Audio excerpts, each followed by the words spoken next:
come back to the question, straight to the point. Now, first of all, I keep getting confused which generation I belong to. I'm an early 70s born, so whatever generation that is. So for me, if you ask the question as how do you manage millennials best, a very simple, straight answer is treat them as adults. That's all they want.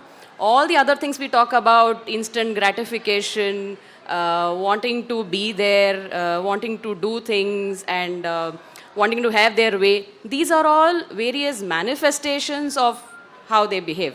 But actually, I think the crux of the matter is they would prefer to be treated as adults. And why?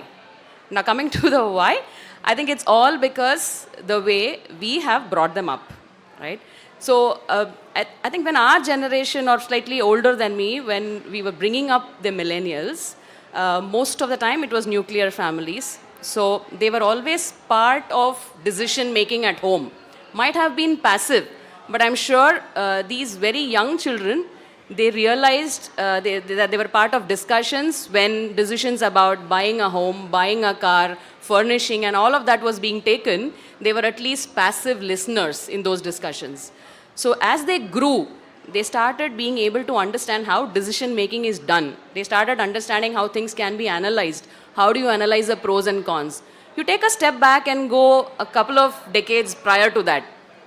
Most of the time in large families, decisions were not taken in front of children. So it took a lot of time for people of that generation to grow up and become decision makers.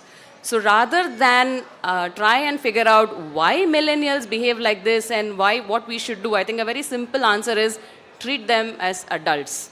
So I think I've touched upon the point as a little about what they require beyond money.